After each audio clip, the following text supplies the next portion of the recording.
Bonne et douce année à tous, que Dieu y donne que des bonnes choses matériellement, spirituellement, avec grande largesse, dans la vie, la santé, la parnassa, la joie, le bonheur, le shalom, et l'essentiel de tout, la venue de Mashiach Now. En plus, cette année 5779, c'est une année qui est exceptionnelle. D'où je sais que cette année est exceptionnelle?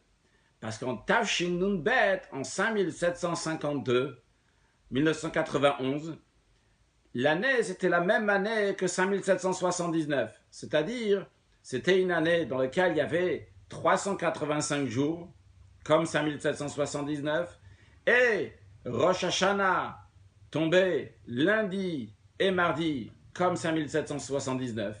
Et le rabbi a dit quelques sikhot, quelques discours, le Shabbat avant Rosh Hashanah, le Shabbat donc de la paracha de Nitzavim, le jour de Rosh Hashanah et le Shabbat d'après Rosh Hashanah, le Shabbat de Vayeler. Et aujourd'hui, on va répéter cette sikha-là, donc qui a été composée après en une seule sikha, un seul discours, donc basé sur ces trois discours-là du rabbi, dans lequel le rabbi explique la particularité de 5752, et toutes ces choses-là s'appliquent aussi pour 5779, comme vous le verrez, à part l'explication que le rabbi donne à la fin en ce qui concerne Tehei Shnat Niflaot Bakol, ça ne correspond pas aux initiales de Tafshinaïn Tet de 5779, mais sûrement tous les sujets y sont aussi. Alors, le rabbi nous dit que la qualité, la particularité de cette année 5752, et c'est en effet aussi 5779, s'exprime par ce que les Gdol Yisraël, les grands du peuple juif, disent à propos de Rosh Hashanah, lorsque Rosh Hashanah il tombe lundi et mardi. Il y a un verset dans Daniel qui parle lorsque le roi Nebuchadnezzar a pris Daniel avec ses amis et il s'occupait de Vayiman lahem hamelech, que le roi leur a préparé, leur a donné. Donc, mi pad bag hamelech. Pad bag hamelech, c'est écrit ici aussi ce mot-là, pad bag hamelech, qui veut dire donc le repas du roi. Donc, il leur a donné le repas du roi, et aussi bien donc du vin que le roi buvait. Il donnait ça à Daniel. Ce qui nous intéresse ici, c'est l'expression de pat bag hamelech. Pat bag. On commençait par Hamelech d'abord. Le mot Hamelech fait référence sur Rosh Hashanah, sur le premier jour de l'année. Quel rapport entre Hamelech et Rosh Hashanah? Parce que le jour de Rosh Hashanah, c'est le jour où on fait régner Dieu. Comme d'ailleurs, il y a écrit dans la Gemara, Dieu dit au peuple juif, Imru lefanai malchuyot kideshtam nichuni alechem. Dites des versets de règne pour me faire régner sur vous. Donc Hamelech, c'est le jour où on fait régner à Kadosh Baruch Hu, c'est Rosh Hashanah, c'est Melech, c'est roi. Maintenant, pas de bague. Le bag de pas de bague, c'est bet et gimel. Bet et gimel, ça représente 2 et 3. Donc c'est le deuxième jour de la semaine et le troisième jour de la semaine. Donc c'est lundi et mardi. Et on le dit comme ça. Si bag hamelech, si hamelech, Rosh Hashanah tombe bet et gimel lundi et mardi, ou mardi, c'est-à-dire si ça tombe lundi, mardi ou mardi, mercredi, du moment que Rosh Hashanah c'est lundi ou mardi, dans ces cas-là, pat, qu'est-ce que ça veut dire pat? Donc ce qui est écrit au début de la phrase, pat, ça vient du langage patot otapitim, émietter, mettre en morceaux. Qu'est-ce que ça veut dire donc maintenant pat bag hameler? Si bag hameler, si Rosh Hashanah tombe un lundi, mardi, on émiette, on met en morceaux la paracha de Nitzavim et Vayeler. Nitzavim et Vayeler sont une paracha qui est partagée en deux parachiotes. Et elle n'est pas toujours partagée en deux parachiotes. Des fois, c'est partagé en deux parachiotes. En l'occurrence, lorsque Rosh Hashanah tombe lundi, mardi, eh bien, à ce moment-là, il y a Nitzavim d'un côté et Vayeler de l'autre côté. Nitzavim avant Rosh Hashanah et Vayeler après Rosh Hashanah. Donc ça, c'est quand ça tombe lundi, mardi. Et le rabbi nous dit que cette année-là, donc en 5752 ou 5779, il y a encore une autre particularité qui est liée à ça. Deux autres particularités d'ailleurs. Parce que Rosh Hashanah peut tomber lundi ou mardi. Et cette année-là, on a Rosh Hashanah qui tombe lundi et mardi. Ça, c'est un point. Et encore un deuxième point. Vu que Rosh Hashanah tombe lundi, mardi, Dans ces cas-là, on lit la paracha de Nitzavim. Atem Nitzavim Hayom Kulchem. Vous vous tenez tous Hayom aujourd'hui. C'est quoi ce Hayom aujourd'hui? Ça fait référence au jour de Rosh Hashanah, qu'on est Nitzavim. On se tient devant Dieu. Alors en général, on peut lire Nitzavim, et après, bien après, il y aura Rosh Hashanah. Mais là, on a le Rosh Hashanah qui est dans les 3 jours qui suivent le Atem Nitzavim Hayom, puisque on a dimanche, lundi, mardi, et les 3 jours qui suivent le Shabbat sont liés avec le Shabbat. Donc le Nitzavim Hayom est encore plus lié avec Rosh Hashanah, encore plus que toutes les années. Donc ça, c'est le premier point de manière générale et de manière détaillée. De manière générale, donc comment pas de bague à Melech, il y a cette particularité, et comment cette année-là, quand c'est lundi, mardi, eh bien, il y a premièrement, donc et lundi et mardi, donc qui sont dans le siman de Bet Gimel, et en plus, on lit Nitzavim, et dans les 3 jours après, il y a Rosh Hashanah, tout Rosh Hashanah qui est inclus dans les 3 jours après. Bien, ça c'est un point. Une deuxième chose, si vous avez remarqué, sur calendrier, sur tous les calendriers, quelqu'un m'a demandé sur le calendrier mural, est-ce qu'il y a écrit aussi? Je lui ai dit non, que je n'ai pas vu sur le calendrier mural, ça m'étonnerait, il n'y avait pas. Je ne sais pas quel calendrier mural vous avez. Regardez certains calendriers, vous allez voir dans le calendrier écrit tout en hébreu, il y a écrit Bachaz, Bet, Shin, Zain. C'est quoi Bachaz, Bet, Shin, Zain? Alors le Bet, ça fait référence au fait que Rosh Hashanah, Zami, avance la vidéo comme ça.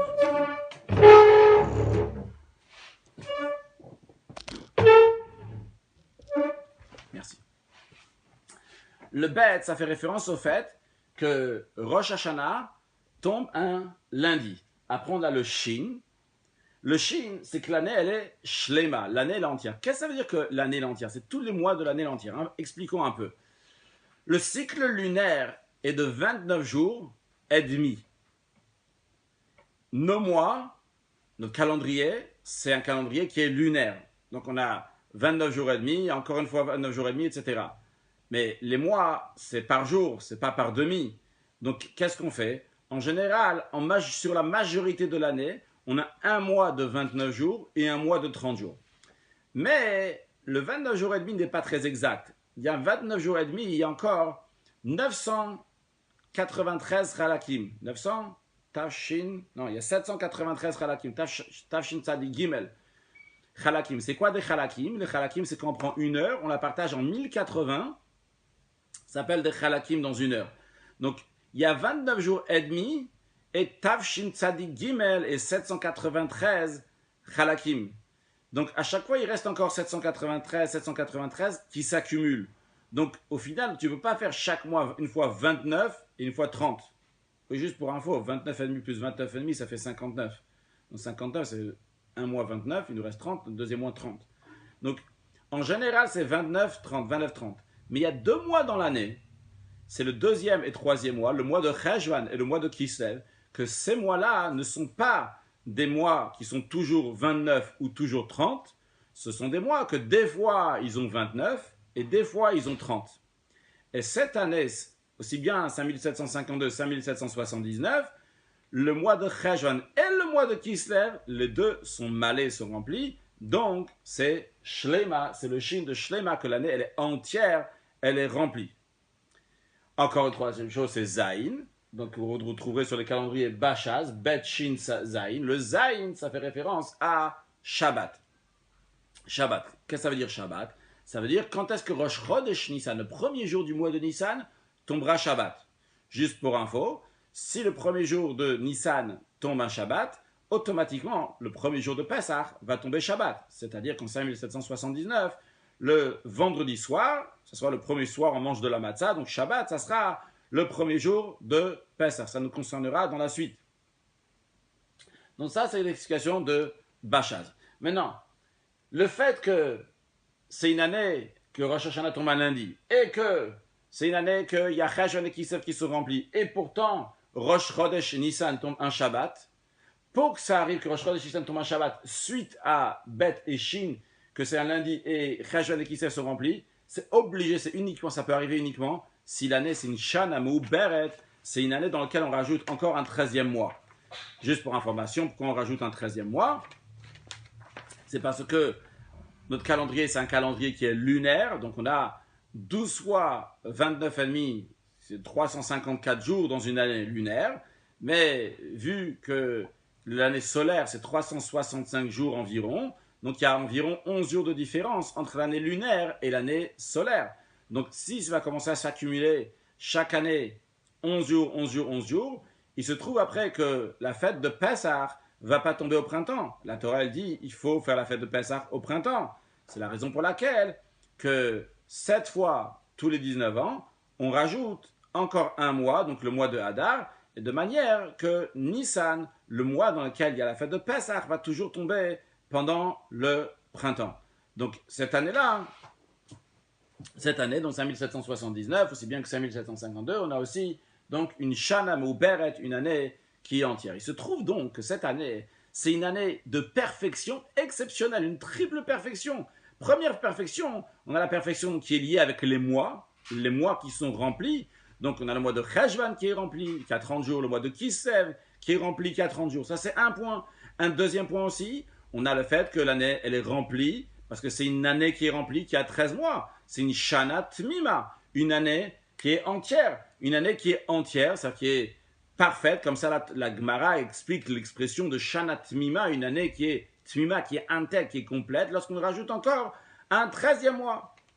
Et encore une troisième chose qu'on a cette année, la Shlem ou de la perfection qui vient avec le fait que Rosh Chodesh Nissan tombe un Shabbat, il tombe Zayin, le 7e jour de la semaine. On a dit tout à l'heure que si Rosh Chodesh Nissan tombe Shabbat, eh bien Pesach aussi va tomber Shabbat. Donc, et alors si Pesach va tomber Shabbat, à la suite du premier jour de Pesach, le deuxième jour de Pesach, on fait ce qu'on appelle Sfirat HaOmer, le compte du Homer. Alors à l'époque, on offrait le sacrifice de Pesach, le sacrifice du Homer, pardon.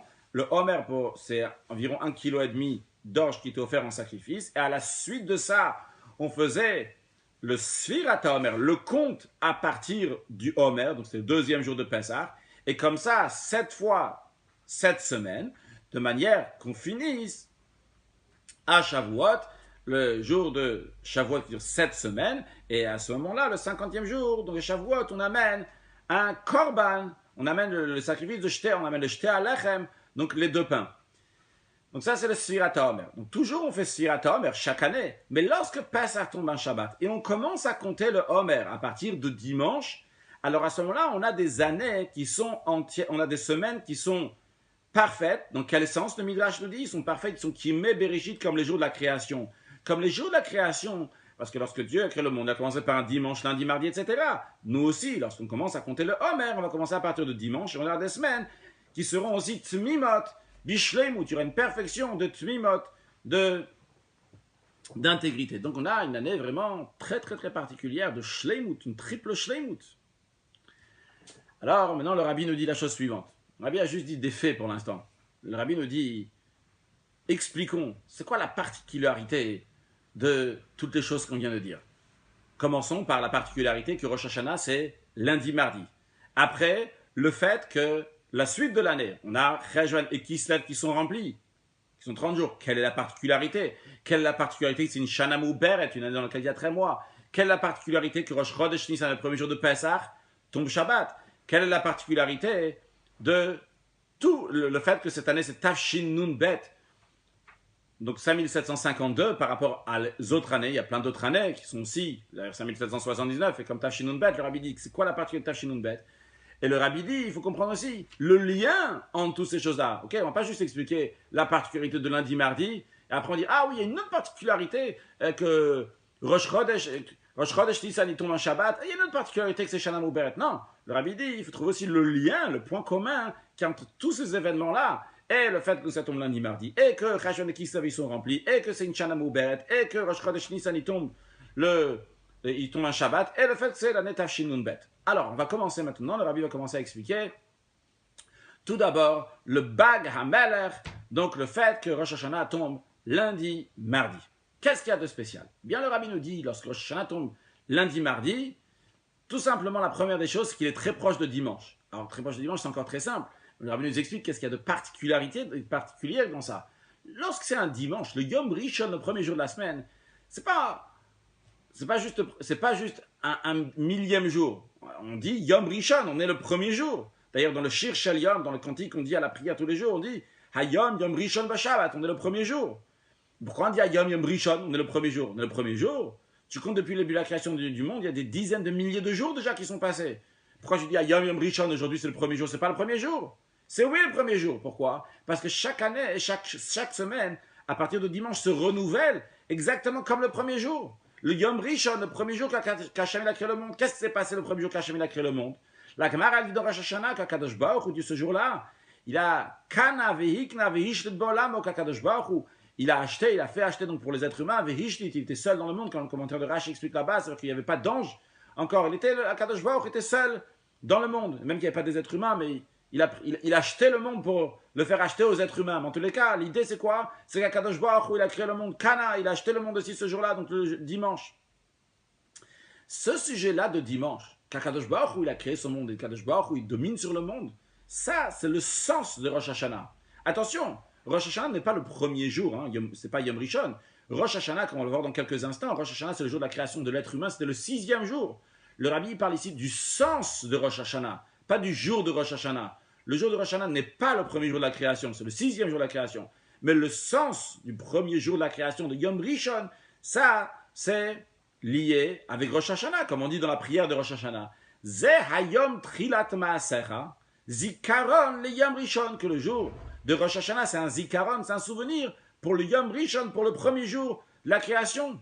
Et d'ailleurs, on le retrouve, le fait que Rosh Hashanah, le premier soir de Rosh Hashanah, c'est-à-dire cette année, dimanche soir et lundi soir, on dit le psaume 24, dans lequel on dit les David, la Hashem, Haaretzum, Lo, Tevel, Veyosheva, que la terre et tout ce qu'il y a dans la terre appartient à Dieu, ce qu'on dit dans le psaume 24. C'est ce psaume-là que nous disons dans le Shir Shel Yom qu'on a mentionné tout à l'heure. J'ai oublié de préciser que dans le Shir Shel Yom qu'on dit tous les dimanches matins, le dimanche qu'on fait la prière, on dit les David, la Hashem, Haaretzum, Lo, Tevel, Veyosheva, le psaume 24, justement, parce qu'Akadosh Baruch Hu, il a acheté ce monde ce jour-là. Donc on voit un point commun entre dimanche et Rosh Hashanah. Et de manière plus détaillée, on dit Rosh Hashanah, c'est Yom Trilat Maseras, aujourd'hui le début de tes actions, Zikaron le Yom Rishon, un souvenir pour le premier jour. Un instant, Rosh Hashanah, ce n'est pas le premier jour de la création, c'est le 6e jour de la création. Pourquoi le 6e jour de la création? Pourquoi on ne fait pas Rosh Hashanah le premier jour de la création? La raison, elle est parce que Rosh Hashanah, c'est le jour que l'être humain il a été créé. Et l'être humain, c'est le but de toute la création, c'est quoi? C'est pour arriver à l'être humain. Et à travers lui, uniquement à travers l'être humain, ça se fait une perfection dans toute la création. C'est pour ça qu'on fait Rosh Hashanah, Trilat Maaser Hazikaron le Yom Rishon, le début de tes actions. Quand est-ce à Rosh Hashanah? Et c'est pas juste une théorie que l'être humain, c'est lui par lui se fait la perfection. Concrètement parlant, lorsque Adam Arishon, le premier être humain, a été créé, qu'est-ce qu'il a fait? Il a dit à toutes les créatures Bo nishtachavev nicha nivricha lifnei Hashem Oseinu, venez, on va se prosterner, on va s'incliner, on va s'agenouiller devant l'Éternel qui nous a fait, devant Hachem qui nous a fait. De même, il a dit Hachem malach geout lavesh. Hachem malach, il a dit, en tout cas il a fait, que Hachem, Akadosh Baruch, il a proclamé Hachem malach, Hachem il a régné, il s'est habillé de majesté, donc il a proclamé à tout le monde a vu. Et chaque Rosh Hashanah, il y a ça aussi. Parce que chaque Rosh Hashanah, on a mentionné tout à l'heure qu'Akadosh Baruch Hu, il dit au peuple juif, Imru lefanei malchuyot, dites devant moi des versets qui me font régner, pour me faire régner. C'est-à-dire que nous, les êtres humains, le peuple juif, chaque année, lorsque ça arrive Rosh Hashanah, à nouveau, on fait la même chose que Adam Arishon, il a fait le jour où Adam Arishon a été créé, le 6e jour de la création, faire régner Akadosh Baruch Hu, et à travers les Bnei Israël, par le fait que nous, on fait régner Akadosh Baruch Hu, par cela, Dieu il devient roi aussi sur tout le monde. Donc on voit un point commun pardon, entre le dimanche et le Rosh Hashanah. Lorsque Rosh Hashanah donc, est très proche de dimanche, alors on voit la perfection qu'il y a ici dans la création, comme elle est dans la situation du premier jour. La situation du premier jour, c'est quoi? C'est qu'Akadosh Baruch Hu, il était Yachid Be'olamo. D'ailleurs, en ce qui concerne le premier jour de la création, il n'y a pas écrit que c'est un Yom Rishon, comme il y a écrit après Yom Sheni, Yom Shlishi, pour le 2e et le 3e jour. Mais pour le premier jour, il y a écrit Yom Echad. Pourquoi cette expression de Yom Echad et pas Yom Rishon? Le commentaire de Rashi nous explique que le fait qu'il y a écrit Yom Echad, c'est un jour et pas le premier jour. C'est pour souligner que Dieu était un dans le monde, qu'Akadosh Baruch était Yachid Be'olam, il était seul dans le monde. Et donc lorsqu'on a Rosh Hashanah qui vient juste après, c'est justement pour souligner que même qu'il y a quelques jours qui sont passés depuis Yom Rishon, on n'est plus Yom Rishon maintenant, il y a un monde qui a été créé. Bien qu'il y a un monde qui a été créé, bien qu'il y ait des créatures qui sont là, quand même, Dieu se trouve dans son monde de manière qu'il est Yachid Be'olam, qu'il est unique dans ce monde. Justement, comment? Parce que l'être humain, il fait régner Akadosh Baruch Hu. Il y a encore ce point commun qui est là. Mais là, le Rabbi rajoute encore une chose. Ve'od ve'ikar. Et ce ve'od ve'ikar, il va nous suivre après pendant toute la sikha du Rabbi. Ce ve'od ve'ikar, ce point qui est encore un point qui est très important, même pas juste qui est très important, qui est essentiel, que le fait que Rosh Hashanah vient juste après dimanche, mais ça vient un jour après, c'est pas dimanche, c'est le jour qui est après. Ça souligne que le dimanche, c'est un jour extraordinaire, très très bien, mais ça souligne que ce qui vient après, le lundi, le jour d'après, donc qui représente le jour où ça a commencé maintenant le travail de l'être humain. Attention, le lundi, l'être humain n'a pas été créé lundi, il a été créé le vendredi. Mais le fait que maintenant, le lundi, il y a déjà un monde, il y a déjà quelque chose d'autre, eh bien qu'il y a un être humain, l'être humain, ce qu'il va faire, lui, il va amener une perfection dans la création. En d'autres mots, Dieu, il a créé le monde avec sa perfection. Mais Dieu, il a donné entre les mains de l'être humain, il lui a dit, toi, tu vas faire encore une plus grande perfection. Comment ça? Tout d'abord, mettre au clair, et a priori c'est un chidouche du Rabbi, que, vrai, pourquoi on fait Rosh Hashanah le jour de la création de l'être humain et pas le jour de la création du monde? Parce que l'être humain, c'est la couronne du monde, c'est le meilleur du monde, c'est l'essentiel du monde. C'est la raison pour laquelle que Rosh Hashanah est fixé lorsque l'être humain a été créé. Mais le Rabbi dit, c'est pas seulement ça, c'est essentiellement parce que l'être humain, il va faire un travail. Avodata Adam, pas juste Briata Adam, pas juste parce que l'homme, il a été créé. Quand on dit l'homme, il a été créé, c'est Dieu, il a fait une créature qui est au top, qui est exceptionnelle. Donc c'est pour ça qu'on va faire Rosh Hashanah aujourd'hui. Mais c'est ce que Dieu a fait, c'est une perfection que Dieu a amenée. Le Rabbi nous dit l'essentiel, pourquoi on fixe Rosh Hashanah le jour que l'être humain est né, c'est pas juste parce que l'être humain il a été créé, ce que Dieu a fait, mais c'est parce que l'être humain va œuvrer, va faire quelque chose dans ce monde. Il va amener une perfection qui est encore plus grande. Il va faire Bonishtachave, il va dire à tout le monde, venez, on va se prosterner à Shem Malach, que Dieu, il est le roi sur terre. Et ça, c'est encore une plus grande perfection que ce que Dieu a fait en créant l'être humain, en créant l'univers. Qu'est-ce que ça veut dire? Comment on peut se permettre de dire de telles choses? Eh bien, dans la Torah, il y a écrit ça. La Torah dit Asher bara Elohim, que Dieu il a créé, ce monde que Dieu l'a créé. Mais la Torah rajoute un mot, Asher bara Elohim la asot, pour faire. Et nos sages expliquent que c'est la asot pour faire, c'est les taken pour arranger. En d'autres mots, il y a le Asher bara Elohim. Est-ce que Dieu il a créé? Dieu il a créé. Mais Dieu il nous dit j'ai créé, mais les taken, à toi de jouer maintenant. Toi tu as à faire quelque chose. Vrai, moi j'ai amené une perfection au monde.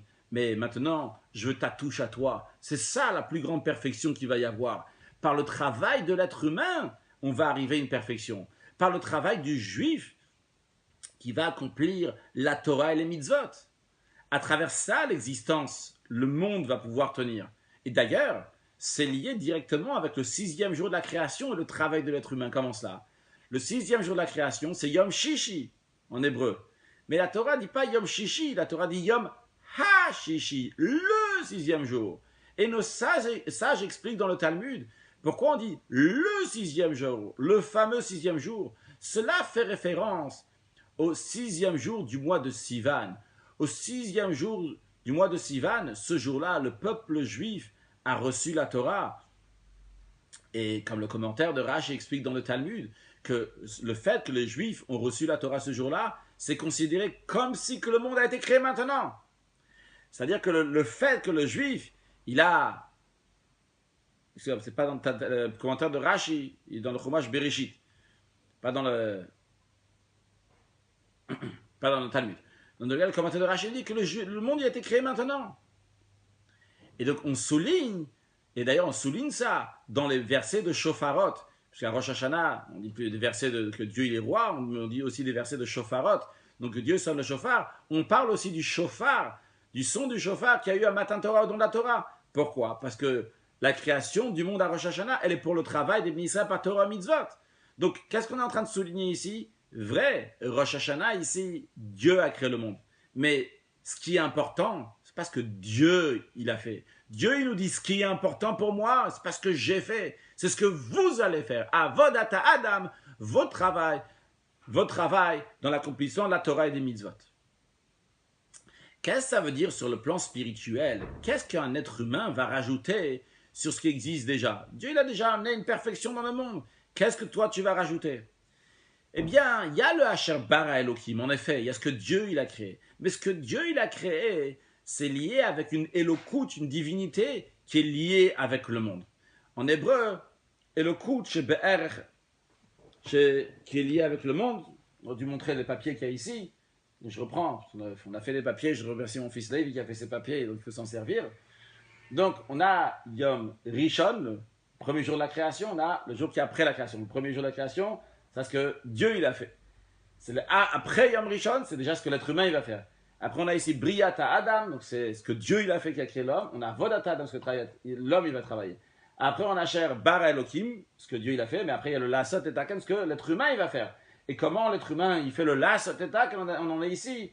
Donc c'est Kiyum Torah Mitzvot, c'est l'accomplissement de Torah Mitzvot.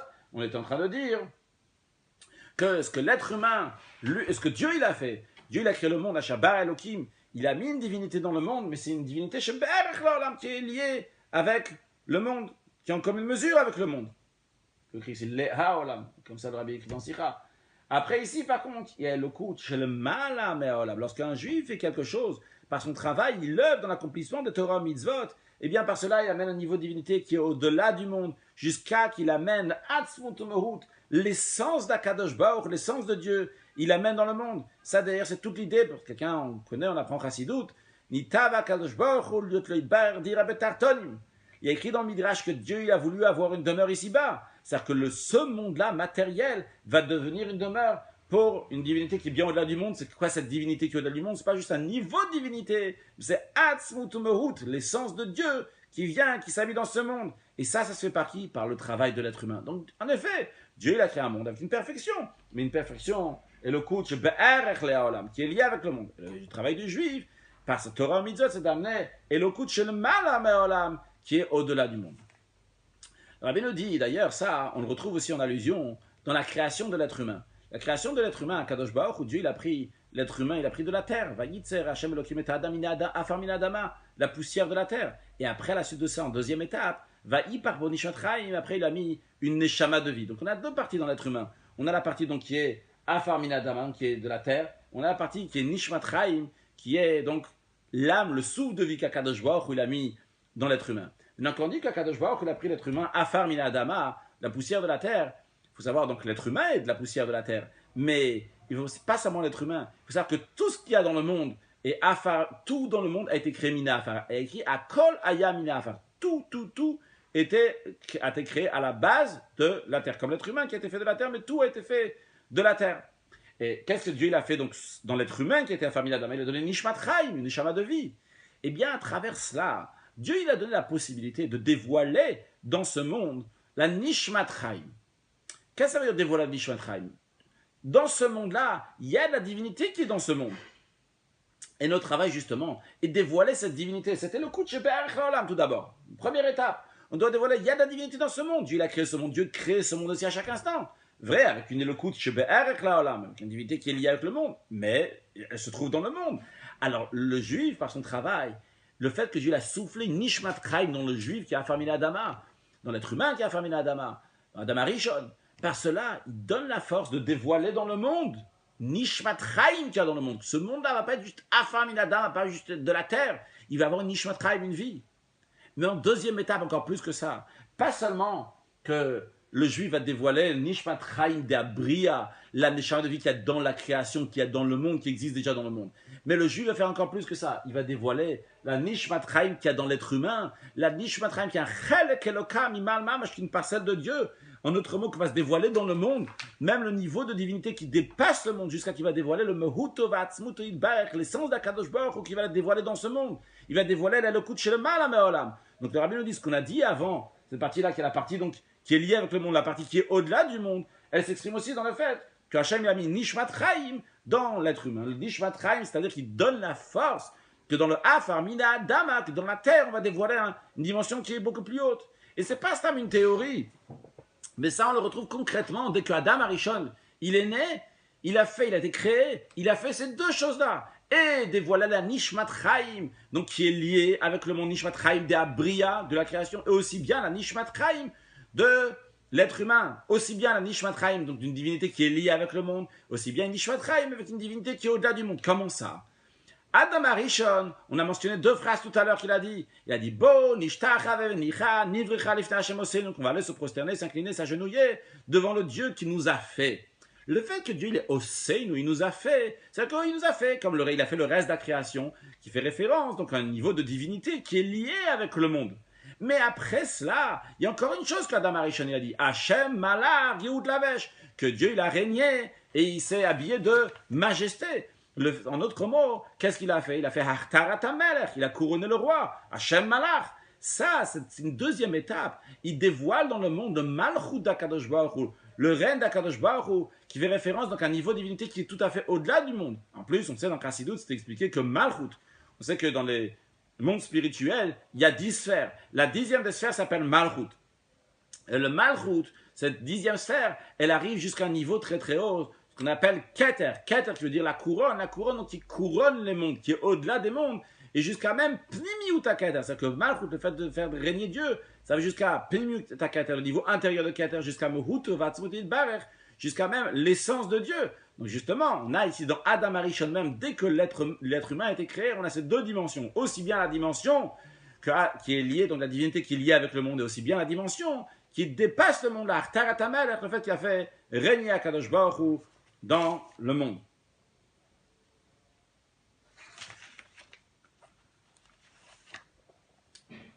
Rabbi rajoute que ces deux sujets-là, donc aussi bien donc la perfection qui vient, qui est liée avec le monde, et la perfection qui se rajoute, on le retrouve aussi dans les Pirkei Avot de ce Shabbat, de Shabbat qui Nitzavim, qui bénit Rosh Hashanah. Qu'est-ce qu'on lit? On lit le Perek Hamishi et le Perek Shishi, le 5e et le 6e chapitre de Pirkei Avot, ce Shabbat-là. Le début du 5e chapitre de Pirkei Avot de Maxime de nos pères, il dit que le monde il a été créé avec 10 paroles. Donc de quoi on parle? On parle de la création du monde, donc l'ordinaire, la divinité qui est liée avec le monde. Mais après, on a le Perek Shishi, le 6e chapitre. Dans le 6e chapitre, on dit Shanu Chachamim Bilshon Mishnah, que nos sages enseignaient dans le langage de la Mishnah. C'est-à-dire, ici on parle de travail des Chachamim, on parle de Bnei Israël, que tous les enfants d'Akadosh Baruch, tous les Bnei Israël sont des Moudé Hashem, Hashem étudie la Torah, ils sont Chachamim, donc le travail des Bnei Israël. Le travail des Bnei Israël avec quoi? Avec la Mishnah. La Mishnah est liée avec la Géoula, comme il y a écrit que les Enagalouyot mitkansot la bisruta Mishnayot, que les exilés vont se rassembler par le mérite de la Mishnah, comme il y a écrit Gamki yatnu yitznu yatnu bagoim atakap, lorsqu'ils vont apprendre, ils vont dans le langage de Mishnah, yatnu, le langage de Mishnah, ils vont étudier bagoim parmi les nations, atakap, je vais les rassembler. Donc la Mishnah est liée avec la Géoula. Et il y a écrit dans le début du 6e chapitre Shanu chacham mishana Mishnah, que nos sages, donc les sages, donc le travail des Bnei Israël, bishana Mishnah, la Géoula, ça veut dire qu'on amène la Géoula, on amène la délivrance. Le monde, il est limité. Il est dans les Medida Vahakbala d'Asara Mamarot, avec les 10 paroles avec lesquelles Dieu a créé le monde. Donc c'est un niveau de divinité qui est limité. Et justement, par le travail du juif, on amène une Géoula, on amène une délivrance à cela, par la Mishnah. Et d'ailleurs, comme on voit à la fin du 6e chapitre, il y a écrit Kol Mashebar HaKadosh Baruch Hu Be'olam Olo Brao Lirvodo, Shenemar Lirvodi Brati Vitzati Vafasitiv, Venemar Hashemim Lechol Ved. Il y a écrit que tout ce que Dieu il a fait dans le monde, il a été fait pour mon honneur. Il ramène un verset, pour mon honneur ça a été fait, etc. Et après, à la fin, il dit Hachem im l'ocholam ved, que Dieu va régner à l'éternité. Que ça, c'est tout. Donc, on arrive ici au but de la création du monde, pour ce rajout-là, pour cette perfection qui vient par le travail de l'homme, de dévoiler dans le monde l'honneur d'Akadosh Baruch, qui n'a aucune commune mesure avec la divinité qui est dans le monde. Donc, on voit le chapitre 5, c'est lié. Le Père Kramishi, c'est lié avec Oseinu, avec Nishvat Chaim d'Abria. Par contre, le Père Shishi, c'est Hashem Malach. Donc c'est le Malchut d'Akadosh Baruch Hu, donc c'est la Géoula, la délivrance. Donc un niveau est le coup chez le mal, la divinité, donc qui est au-delà du monde. Comme on voit aussi ici, donc à Sarah Mamarot, Chachamim, donc c'est Mishnah, Hagbala de Briat Olam, et la Gemara, on amène la Géoula. Non, le Rabbi dit en plus, le Rabbi dit Oula yesh le'ayr. Peut-être on peut aussi faire remarquer. Le monde est des Chassidim, quand le Rabbi dit peut-être qu'on peut faire remarquer, même si le Rabbi a un peut-être, pour nous c'est évident que c'est comme ça. Donc, disons les choses comme ils sont, le Rabbi dit. Donc, il y a aussi un remèze, une allusion. Quand tu prends le père Ramishi et Shishi, quand tu prends le 5 et 6, ça te fait 11. Et alors, ça te fait 11. 11, le 11, ça fait référence à ce qui est écrit Antuchad velo b'chushvan, que toi tu es seul, tu rentres pas dans le calcul. De quoi s'agit-il? C'est dans le texte de Patach Eliyahu, donc de Tikkun Zohar, dans lequel là-bas il y a écrit Antuchad, toi Dieu tu es chad, tu es unique, velo b'chushvan, tu rentres pas dans le calcul. Tu rentres pas dans le calcul des 10 sphères. On a mentionné tout à l'heure, dans chaque monde il y a 10 sphères. Donc, mais Dieu, il est au-delà de ces 10 sphères. C'est Antuchad, tu es unique. Donc c'est le chiffre 11, c'est pas juste 11e, c'est le 1 qui est tout à fait au-delà des 10. Donc quand on prend le 5 et le 6, ça fait 11, ça fait référence à Antuchad velo b'chushvan, qui est tout à fait au-delà des Asarama Marot, qui est au-delà des Esasirot, qui est au-delà des 10 sphères, et au-delà d'Asarama Marot, il est aussi au-delà de 10 paroles avec lesquelles il a créé le monde. Et il est aussi au-delà donc des Asaret Adibrot, donc les 10 Dibrot, donc les 10 commandements, qui sont liés aussi avec la Sarah. Tous ces 10-là, ils sont tous liés les uns aux autres. Mais ce niveau-là, donc de 11, en fait, le niveau 1, donc qui est unique, qui dépasse totalement le monde, il est au-delà de ces 10-là. Et comment ce niveau-là se dévoile? Eh bien, c'est par le travail des Bnei Israël, en étudiant la Torah, en accomplissant la Torah. Et comme d'ailleurs, on retrouve cette idée dans le verset, il y a écrit Achad Asayom Mechorev. Il y a écrit 11 jours depuis le mont Chorev, depuis le mont Sinaï. C'est Moshe Rabbeinu qui parle au peuple juif, qui leur dit de le Sinaï jusqu'à Eretz Israël, il y a 11 jours. Mais en ce qui nous concerne ici, le Rabbi explique qu'est-ce que ça veut dire Achad Asayom et Chorev. On est à Chorev, on est au mont Sinaï. Au mont Sinaï, on est encore avec le niveau de 10. Mais là, on t'a donné une force, par la Torah qu'on t'a donnée au mont Sinaï. Maintenant, on te donne une force que Mechorev, de mont Sinaï, maintenant tu as la force d'arriver à Achad Asar. Tu as arrivé la force d'arriver au chiffre 11, donc à un niveau qui est plus haut. Et que là, donc le juif doit dévoiler dans le monde le niveau de Achad Asar, comme il se trouve, comme il est au-delà du monde, et comme il est dans l'essence même d'Akadosh Baruch Hu. Juste à noter qu'au fil de la Sikha, de manière générale, à chaque fois que le Rabbi parle en ce qui concerne la Elokut qui est dans le monde, la perfection qui est dans le monde, la Sarah Mamarot, etc., constamment l'expression elle est les galotes, de dévoiler. À chaque fois qu'on parle de quelque chose qui dépasse le monde, le Rabbi dit les hamshich ou les galotes, d'amener et de dévoiler. En effet, ce qui est logique, puisque la divinité qui est dans le monde, elle existe déjà là. Elle est déjà là, il faut juste la dévoiler. Par contre, ce que le juif, il fait le travail du juif, c'est pas juste seulement de dévoiler ce qu'il y a déjà là, c'est la hamshich ou les galotes. Et d'amener quelque chose de nouveau, une divinité qui est au-delà du monde, et en plus aussi de dévoiler ce qui est au-delà du monde. Bien, donc dans ce paragraphe, donc ce dernier paragraphe qu'on vient de mentionner, donc le Rabbi a fait le lien avec les Pirkei Avot de la semaine du Shabbat qui est avant Rosh Hashanah. Alors, le Rabbi nous dit que ce qu'on vient d'expliquer, ce qui se rajoute donc par le travail de l'être humain, est souligné encore plus lorsque Rosh Hashanah tombe lundi, mardi.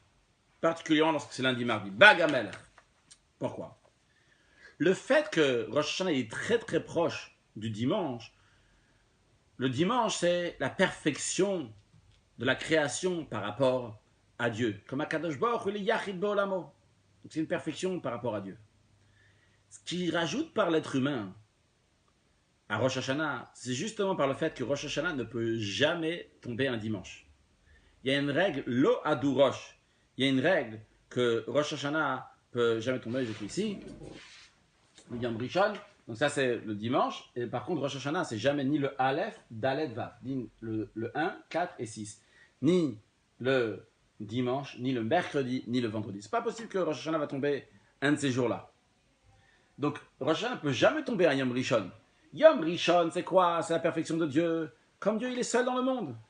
Mais on te dit, ah non, Rosh Hashanah c'est pas ça. Rosh Hashanah c'est pas comme la perfection de Dieu qui est seul dans le monde. C'est le travail de l'être humain qui va venir après le dimanche. Donc, ce qui nous intéresse, c'est ce Yom Rishon. On n'a pas parlé de mercredi, vendredi. Ce qui nous intéresse, donc, c'est le Aleph. Juste pour information, c'est bon à savoir que le Rosh Hashanah ne peut pas tomber ces jours-là. Les sages, donc, ils ont arrangé un calendrier qui ne peut pas tomber d'une telle manière, parce que si Rosh Hashanah est tombé un mercredi ou un vendredi, il se trouve donc qu'on aura un Yom Kippour qui va tomber un dimanche ou un vendredi, et ce qui n'est pas possible, ce qu'il ne faut pas pour pas qu'on va passer comme ça de Shabbat l'un après l'autre, Kippour et Shabbat, c'est le 7e jour, et ça ne tombe pas aussi un dimanche. S'il tombe un dimanche, alors au Shana Rab, le dernier jour de Sukkot, il va tomber un vendredi, il va tomber un Shabbat, pardon, et on ne veut pas que ça va tomber un Shabbat. Donc quand on le repousse comme ça d'un jour, lundi, comme ça va faire que ça va tomber un dimanche. Donc, j'espère que vous avez compris. En tout cas, je n'ai pas tout expliqué les raisons, dans la Sira d'Arabie, il n'explique pas, c'est juste, c'est bon à savoir. Alors, en tous les cas, sur le plan spirituel, le Rabbi nous explique pourquoi ça ne tombe pas un dimanche, Yom Rishon, parce que Yom Rishon, c'est Dieu. Mais nous, ici, ce qui nous intéresse, c'est ce qui est après Yom Rishon. C'est le travail de l'être humain. Comment on retrouve ici le travail de l'être humain? Et surtout, lorsque ça tombe, comme cette année, un lundi et un mardi. Nos sages disent que le lundi, la machloket, la dispute, la séparation a été créée. Et le mardi, la séparation s'est annulée et ça s'est fait le shalom. Alors qu'est-ce que ça veut dire dans le travail de l'être humain, toutes ces belles choses-là? La machloket de Yom Sheni, du lundi, c'est il y a un voile sur le monde. On ne voit pas Kadosh Baruch Hu. Vrai, dimanche, Akadosh Baruch Hu était Yachid Be'olamo, mais c'était Yachid Be'olamo, c'était dans son monde, c'était lui, c'était Akadosh Baruch Hu qui est tout seul. Après le lundi, on a la Machloket, il y a un monde ici qui n'est pas d'accord. Il dit non, moi, c'est vrai, bon, peut-être Dieu il a créé le monde, mais ça ne m'intéresse pas, c'est pas mon truc. Il est en Machloket. Et le Chidouche, la particularité du 3e jour, c'est quoi? C'est justement qu'on fait par le travail des bénis Israël, on annule la Machloket, on annule cette séparation qu'il y a entre Dieu et le monde, et on dévoile dans le monde comment Akadosh Baruch Hu, c'est lui qui a créé le monde, de manière que le monde, entre guillemets, est d'accord avec le fait avec Akadosh Baruch Hu. Et ça, c'est le travail des bénis Israël. Et d'ailleurs, les bénis Israël, et aussi bien la Torah, parce que c'est comment les bénis Israël font ça, comme les Juifs font ça, par la Torah, et les Juifs et la Torah sont liés avec le chiffre 3. La Gemara on dit que Dieu il a donné Orient Litae, Le'am Litae, une Torah qui est en 3, un peuple qui est en 3. Une Torah qui est en 3, il y a Torah, Nevim et Ktuvim, la Torah, les prophètes et les agéographes, un peuple qui est partagé en 3, de Cohen, de Lévi et Israël, donc aussi en 3. Donc le peuple juif est lié avec ce 3-là. Le 3, c'est pas juste un chiffre, mais aussi c'est toute une idée que le 3, il va réunir le 1 et le 2. Le 3, il va réunir deux choses différentes. Et comme d'ailleurs, il y a écrit, lorsqu'on a deux opinions, excusez-moi, c'est écrit ici, Béa, c'est Déa, on a une Déa, après on a une deuxième Déa, on a Déa Aleph, Déa Bet, on a une manière, une personne qui pense comme ça, et après on a une deuxième manière qui pense différemment. Mais le Machia, un Machia, celui qui va concilier entre le premier et le deuxième, c'est pas qu'il va prendre le côté de 1 ou le côté de 2. C'est que les deux vont être d'accord avec le Machia, il va réconcilier, il va prendre les deux en même temps. Et ça, c'est justement le travail du juif. Il y a écrit donc que le juif, il est appelé Shulamit, comme ça dans Shir HaShirim. Le peuple juif est appelé Shulamit. Pourquoi le peuple juif est appelé Shulamit? Le Midrash explique. Parce que c'est un peuple qui fait shalom, il fait la paix. Beini le ben olam, Dieu il dit, c'est un peuple qui fait la paix entre moi et mon monde. Le monde, il peut avoir un Helen Vehester, un voile dans lequel on ne voit pas Dieu. Il y a Kadosh Baruch Hu ici, donc il est Echad, il est Yom Rishon, il est Yachid Ba'olam, on a le monde, Olam Yom Sheni, Helen Vehester, il y a une machlok ici, il y a une dispute entre le Yachid Ba'olami et le monde. Mais après, on a la Shulamit, on a Israël avec la Torah qui est Machia, qui réconcilie les deux en même temps, qui fait le shalom entre les deux, qui vont devenir une seule chose. De manière plus profonde, le Rabbi nous dit, quand on parle de machloket de lundi, c'est essentiellement machloket dans la doucha, dans le positif. Pas juste machloket, le monde n'est pas d'accord. C'est aussi dans la Torah même, on retrouve ça. Et comme d'ailleurs, on dit dans la Pirkei Avot, quand on lit le Shabbat avant Rosh Hashanah, dans Perek Hamishi, on dit machloket chez les Shem Shamayim, une machloket qui est pour Dieu, une dispute qui est pour Dieu. Bien sauf à l'Idkaim finir par exister, on dit c'est quoi cette machloket? C'est machloket de Hillel et Shammai, c'est la discussion qui est entre Hillel et Shammai. Hillel et Shammai sont deux personnages, donc les Shem Shammai, que chacun il pense différemment pour la Torah. Et c'est une machloket qui est dans la Torah. Dans la Torah, il y a cette notion-là. D'ailleurs, machloket, ça vient dans le langage de Hitralkut, qui est une séparation. En effet, dans la Torah, il y a cette séparation-là. Dans la Torah, aussi bien la droite et la gauche. On a aussi bien le chesed et la gvura, la bonté et la rigueur. La bonté qui est la droite et la rigueur qui est la gauche. Et en conséquence de ça, on a, si c'est le chesed, on va être indulgent comme Hillel. Et s'il y a la gvura, la rigueur, la gauche, eh bien on va être strict comme Bet Shammai. Mais après ça, on te dit vrai, il y a une marque, elle est dans la Torah. Mais le shalom, la paix de Yom Shlishi, donc du mardi, on a vu avant que le 3, il prend aussi bien le 1 et les 2, et il les englobe en même temps. Juste pour, dans une fois, dans une lettre, le rabbi l'a écrit à quelqu'un, quand on prend de l'oxygène et l'hydrogène, et les deux en même temps, ça va te faire de l'eau. C'est que l'eau, c'est une nouvelle chose qui se fait, il se baser sur les deux qu'il y avait avant. Donc c'est une dimension qui chapeaute les deux en même temps. Toujours dans la chassidoute, quand on parle du 1 et du 2, sur le 1 qui est tout seul, très bien, il peut être tout seul. Après, il y a le 2, lorsqu'il est avec quelqu'un d'autre, il y a quelque chose d'autre, mais il y a une marloquette. Et le 3, c'est pas que maintenant, il y a une troisième chose, c'est que le 1 et le 2 deviennent ensemble. À ce moment-là, c'est une troisième dimension, c'est une dimension qui est plus haute. On continue ce que le rabbi identifiera ici. Donc ici, ça fait référence à un niveau de Torah qui est beaucoup plus haut à être partagé de droite et de gauche. Et c'est pour ça donc ça englobe les deux en même temps. C'est que le travail du peuple juif en étudiant la Torah et en accomplissant la Torah vient et se concrétise, donc se dévoile dans la Torah qui est descendue dans le monde et à travers ça aussi dans le monde. Pas seulement qu'on amène un niveau de la Torah qui est lié avec le monde. Parce que quand tu amènes un niveau de Torah qui est lié avec le monde, il y a une différence entre la droite et la gauche. Il y a une marloquette, il y a une chalkout, puisque nous sommes dans un monde matériel. Par contre, lorsqu'on amène une dimension de Torah qui est au-delà, qui dépasse, eh bien à ce moment-là, il n'y a plus de différence entre le haut et le bas. On amène le Ardut Apshuta, donc le Ardut Apshuta, l'union qui est simple. Pour expliquer l'union qui est simple, c'est que nous, des êtres humains, par exemple, on est composés. Pour faire un être humain, il faut une tête, il faut des pieds, dans la tête même, il faut des yeux, un nez, des oreilles, une bouche, etc. Il y a plusieurs choses qui font qu'en tout, ça va faire un être humain. Donc, même si on a un echad, un être humain echad, sûrement chacun a un être humain qui est echad, mais il est composé de plusieurs choses, ce qu'on appelle ardut echad amurkav. Il est composé. Quand on parle de ardut apshuta, donc l'union qui est pashut, cette notion-là qu'on retrouve plusieurs fois dans Chassidut, d'ailleurs que le Rambam aussi explique, pas dans ces mots-là, mais dans l'idée, dans l'Ichot Yesodé à Torah, donc c'est qu'Akadosh Baruch où Dieu, il est Echad HaPashut, il est un, qui est Pashut, qui est simple, qui n'est pas composé de plusieurs choses. Donc ça, c'est ce niveau-là qu'un juif, il doit dévoiler, donc pas seulement le niveau de Torah, donc niveau de divinité qui est dans la Torah, un niveau de divinité qui est au-delà, donc le niveau de Torah qui est au-delà du monde, jusqu'à le niveau de la Torah, comme il se trouve dans l'essence de Dieu, jusqu'à l'Ardut Apshuta.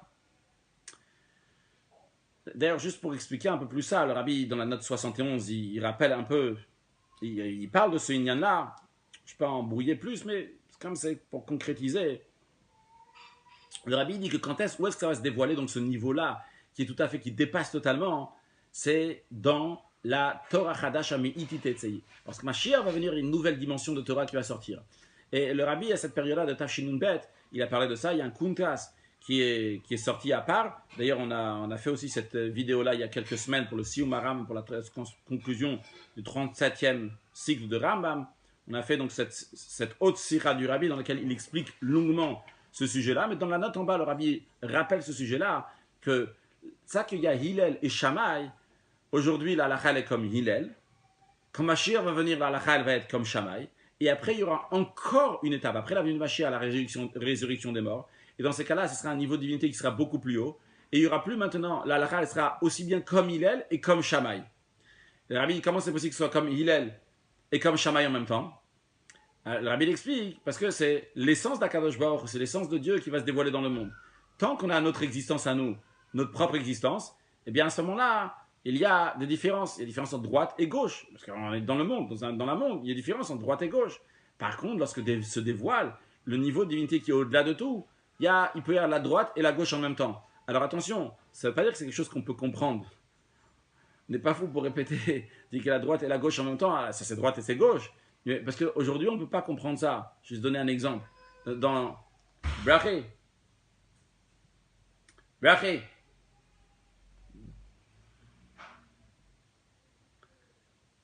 Donc il y a un Keil Yalad Beiche. Une fois que c'est connu l'histoire que le Rabbi a raconté plusieurs fois, que lorsque l'Admor Azaken et l'Admor Emtsaï, le premier et le deuxième Rabbi de Chabad, ils habitaient dans la même maison à 2 étages différents, que l'Admor Emtsaï était tellement approfondi dans son étude, il n'a pas entendu l'enfant qui a pleuré. Et son père, l'Admour Azaken, il est parti s'occuper. Et après, il a réprimandé, il a dit, même quand tu es en train d'étudier, il faut entendre un enfant qui est en train de pleurer. Bon, c'est juste pour la petite anecdote, pour le petit qui pleurait. Donc, on sait que dans le Beth Amidash, dans le temple, dans le tabernacle, il y avait le Saint des Saints. Dans le Saint des Saints, il y avait l'arche. L'arche, il prenait de la place, évidemment. Quand il prenait de la place comme chaque chose dans le monde, il devait faire une certaine mesure. Il y avait des mesures précises qui devaient être comme ça pour que l'arche soit cachère. Mais en même temps, nos sages disent que quand on mesurait la salle, l'arche ne prenait pas de place. Alors, est-ce que l'arche, il prenait de la place ou il ne prenait pas de place? Bien sûr, il prend de la place, il n'est pas cachère. Est-ce qu'il ne prend pas de place? Il ne prend pas de place non plus. Comment c'est possible qu'il prenne de la place en même temps il ne prend pas de place?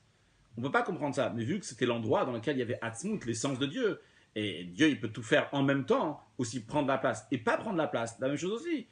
Il peut y avoir un endroit, quelque chose qui prend de la place et qui ne prend pas de la place. La même chose aussi, quand on nous dit que Mashiach va venir, la halakha va être comme Beth Hillel et comme Beth Shammai, c'est pas qu'on comprend ce que ça veut dire maintenant, mais on peut savoir que par rapport à Atzmut, par rapport à l'essence de Dieu, on peut le faire. Et ce que le rabbi est en train de nous dire ici dans cette sikha-là, c'est que le juif, par son travail, en effet, il dévoile un niveau de divinité qui est tout à fait au-delà du monde, jusqu'à l'essence de Dieu, qui est au-delà de tout Yitralkut. Il fait le shalom dans la Torah, que le Hillel et les Shammai, que même la Machlok, la Yitralkut de droite et de gauche deviennent une seule chose.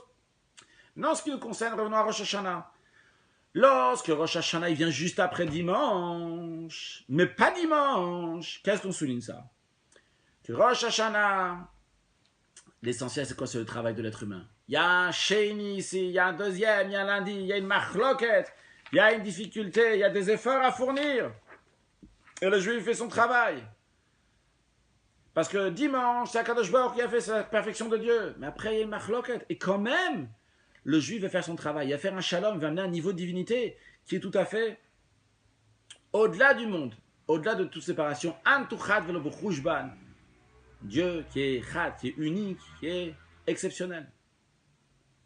Le Rabbi continue à expliquer que ce sujet-là, on trouve aussi dans le Pad Bagamelech, dans la lecture de la Torah, Pad Bagamelech.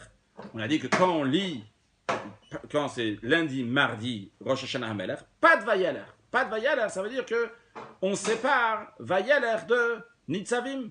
Comme on a dit tout à l'heure, Nitzavim Vayeler, c'est une seule paracha qui se sépare des fois en deux.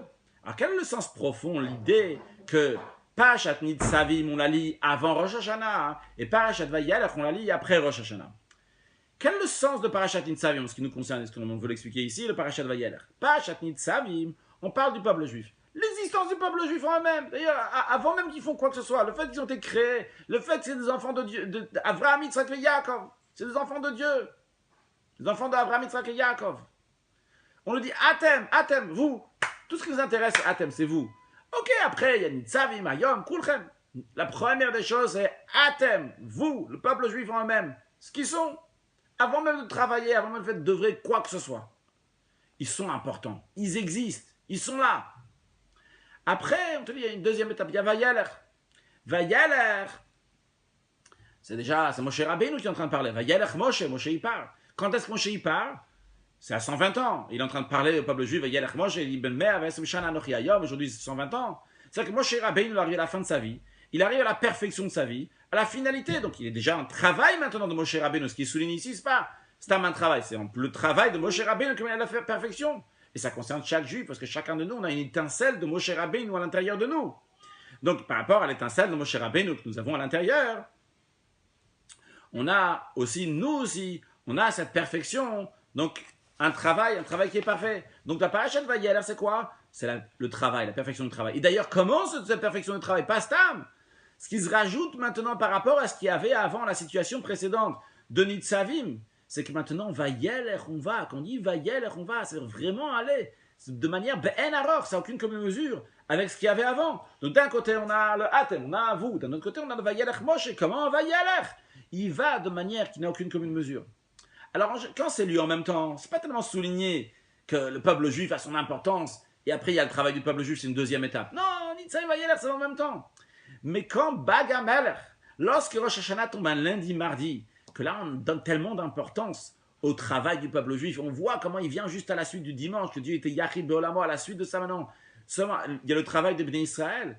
Eh bien, on trouve ça aussi souligné par le fait que quand ça tombe lundi, mardi, on sépare Nitzavim de Vayeler. D'un côté, on a le Nitzavim. Le Nitzavim, on en fait toute une histoire, c'est une paracha en soi-même, donc toute l'importance des bénis Israël en temps. Ils sont là dans le monde avant même de vrai ou faire quoi que ce soit. Et après seulement, on me dit, écoute, maintenant, tu as vu déjà comment ils sont extraordinaires. Regarde maintenant le travail qu'ils vont faire. Le travail aussi. Le travail, c'est aussi une affaire en soi-même. C'est un vayeler. C'est extraordinaire ce qu'ils vont faire. Une perfection qui vient par le travail du peuple juif. Et d'ailleurs, ça marche bien avec l'expression de Bag HaMelech, pas de vayeler. Quand lundi, mardi, Rosh Hashanah, pas de vayeler. On sépare vayeler. C'est-à-dire, on est en train de séparer ici deux parachiotes. Le fait de séparer, d'ailleurs ça c'est le Inyan, c'est le sujet de lundi, du lundi après pour arriver au mardi. Donc c'est le contraire, que Dieu il est uni dans son monde, en train de faire une séparation. Mais pourquoi on est en train de faire ça? Pour arriver au Gimel, pour arriver à l'union, à un travail, donc par le travail de l'être humain. Et comment on fait ça? Comment on fait le Bagameler? Par Pat Vayeler. Comment on souligne la particularité du travail de l'être humain? Par le fait que Pat Vayeler, on sépare Vayeler. Pat, on dit on met en morceaux, donc séparer Vayeler. C'est-à-dire séparer Vayeler. Quand on dit séparer Vayeler, ça veut dire on le sépare, on le met dans un niveau de sainteté, on le met dans un niveau, une dimension qui est beaucoup plus haute, qui est tout à fait séparée. On ne dit pas, bon, il y a aussi le travail du peuple juif. Pas du tout, le travail du peuple juif, c'est fondamental, c'est essentiel. Ça s'exprime aussi bien dans le lundi, mardi, et ça s'exprime bien aussi dans le fait que pas de Vayeler. Vayeler ne peut pas aller juste avec Nitzavim. Ici, il y a tout un travail, un œuvre. Nitzavim, Dieu il a créé le peuple juif. Ici, Vayeler, c'est le peuple juif qui est en train de travailler, en train de faire quelque chose d'extraordinaire, à un niveau qui est beaucoup plus haut que le Nitzavim.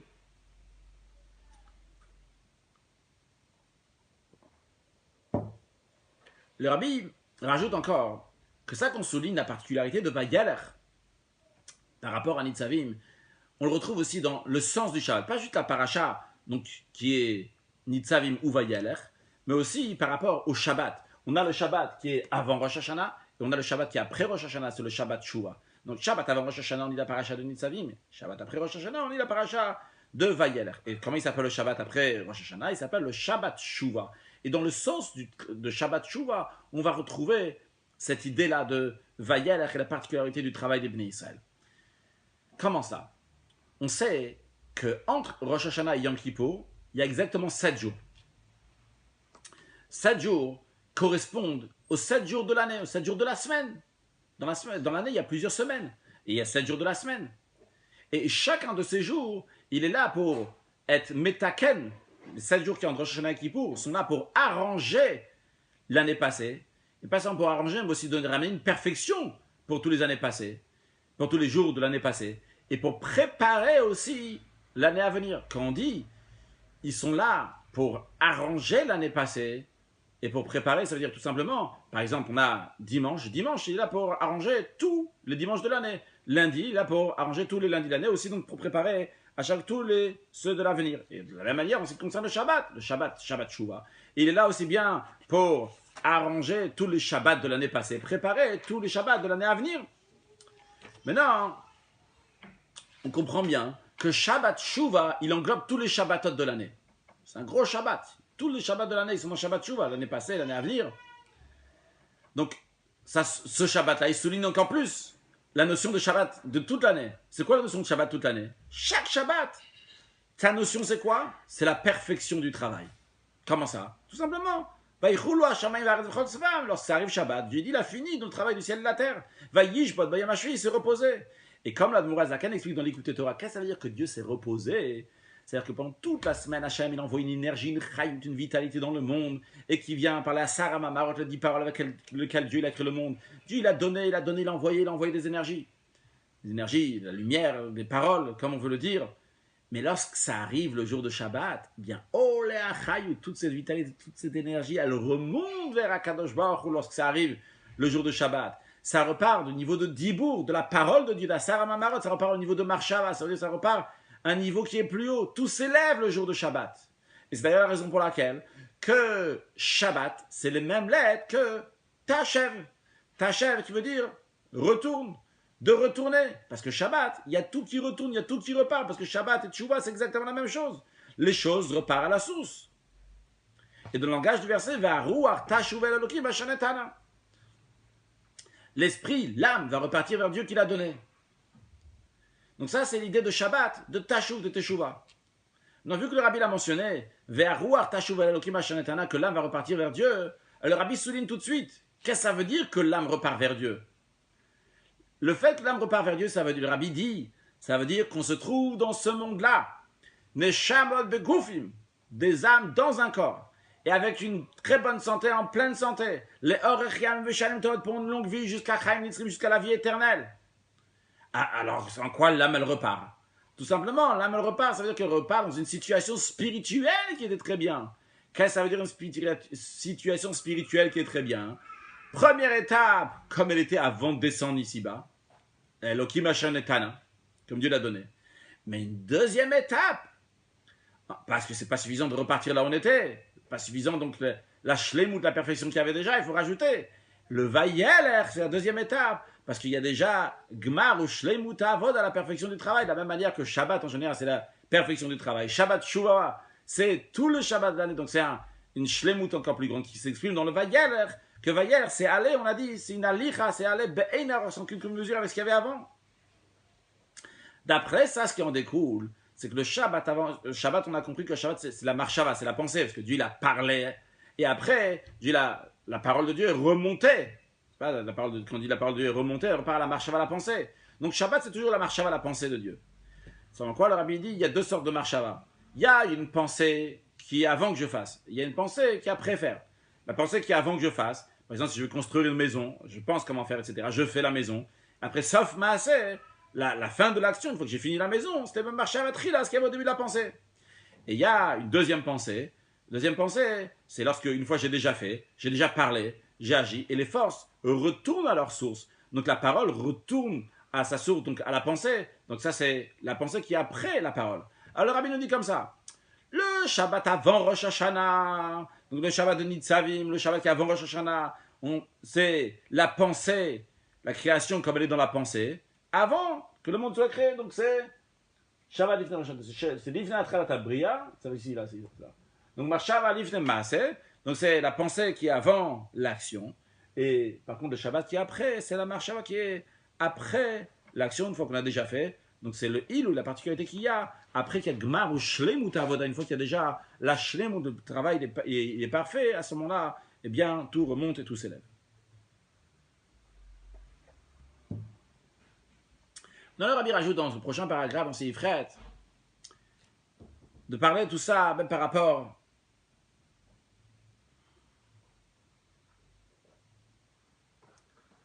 j'appellerais ça plutôt des brachot que le rabbi donne dans le prochain paragraphe, mais que le rabbi ne dit pas des brachot, encore plus que ça, vous allez voir, le rabbi dit c'est un din, le rabbi dit c'est comme ça.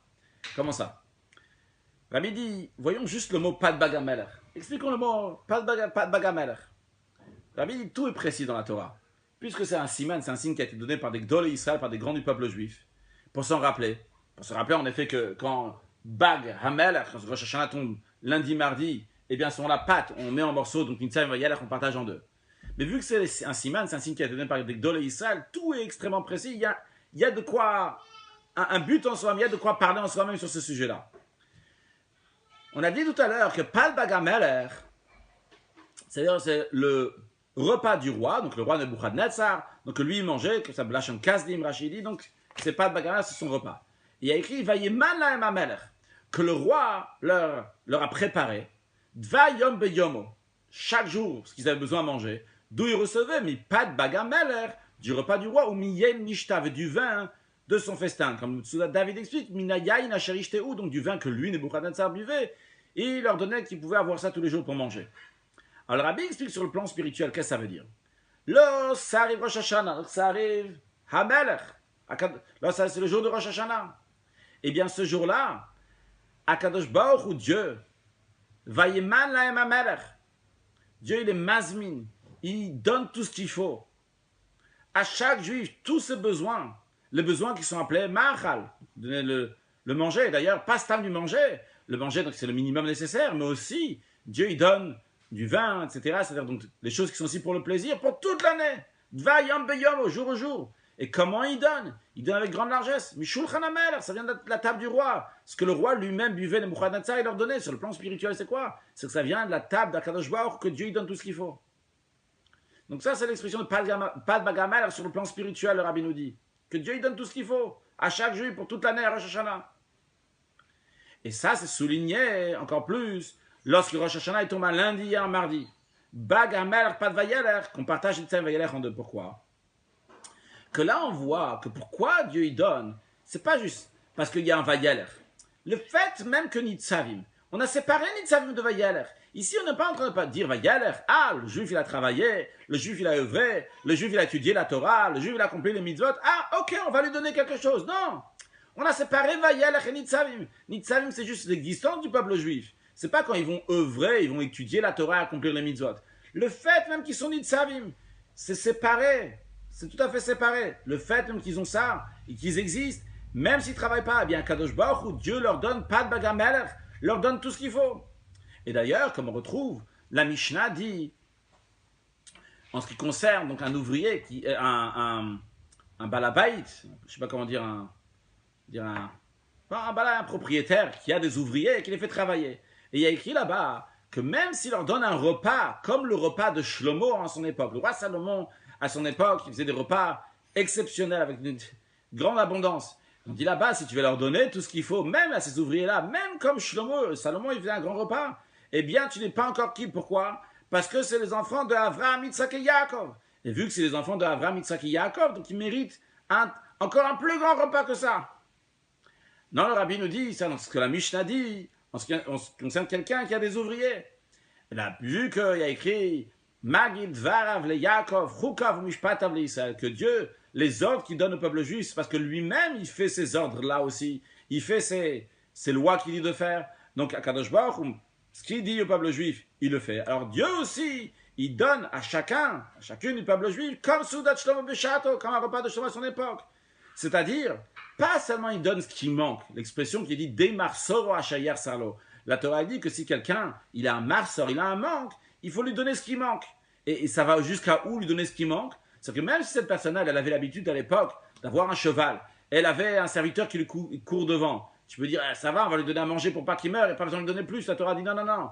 Demarso, tu dois remettre cette personne-là dans sa situation, vu que lui, il a besoin d'un cheval, et lui, il a besoin d'un serviteur qui lui court devant, comme ça, il a besoin. Tu dois lui donner ça. Et la Torah dit, ça, c'est pas les hoshot. Tu n'as pas encore donné de richesse. C'est juste le minimum. Alors, en ce qui concerne ce que Dieu il donne à chaque juif, le Rabbi dit, Dieu donne pas seulement Soudat Shlomo Beshato, pas seulement le Demar Soros qui manque seulement, Gam le Osho qui donne aussi une richesse, jusqu'à la richesse à l'époque, Shlomo Amelach, il avait une très grande richesse. Et de cela, on comprend aussi, le Rabbi nous dit que lorsqu'il y a un jugement qui se passe à Rosh Hashanah, et le Rabbi dit, il n'y a pas d'argument de masminim du côté gauche des accusateurs. Ils n'ont rien à dire. Pourquoi? Parce que toute la discussion entre les maïminim et les masminim, ceux qui sont du côté droit, qui veulent dire du bien, et masminim, ceux qui veulent dire du mal, c'est uniquement ce qui concerne le travail du peuple juif. Comment ils ont fait leur travail? Sur ça, il y a le maïminim, masminim, comment ils ont fait, etc. Mais en ce qui concerne l'existence même du peuple juif, c'est sûr et certain, le Rabbi dit, il souligne chez le Chol Adéod, d'après toutes les opinions, le psak din, ce qui est tranché, c'est que le comportement de Dieu doit être Vaïdman, Naem Ameler, que le roi leur donne Vayom Beyomo, tout ce qu'il a besoin, mais pas de Bagameler, du manger du roi, de la table du roi, etc. Donc, en ce qui concerne l'existence du peuple juif, il n'y a même pas d'accusateur, il n'y a personne qui a de quoi dire, c'est sûr, psak din, la loi, c'est qu'on donne tout ce qu'il faut au peuple juif. Mais le Rabbi rajoute dit encore plus que ça. Même par rapport à la discussion qui entre les mailles minimes et la masse minime, ceux qui sont de droite et de gauche, combien les juifs ils ont fait, et même par rapport à ça, le Rabbi dit, et même il y a beaucoup de mezak, il y a plus de mezak, les gens qui disent pour le bien. Pourquoi? Parce que d'abord, Kol Israël, Becheskat Kash, tous les juifs sont présumés sûrement qu'ils font que du bien. En plus, il y a le travail de Tchouva, du mois de Elul. Ils se repentit pendant le mois de Elul. Après, il y a eu les jours de Slichot, le jour où on a demandé pardon à Dieu.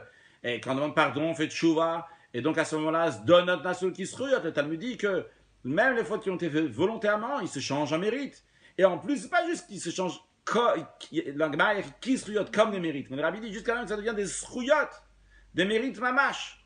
Et dans ces cas-là, c'est sûr que les peuples juifs sont écrits, ils sont scellés tout de suite dans le livre des tzadikim gmurim, dont des justes totales. Tout de suite, ils sont signés pour la vie, pour les shana, tova, betuka, begashmit, gam yachad, pour une bonne et douce année, matériellement et spirituellement en même temps.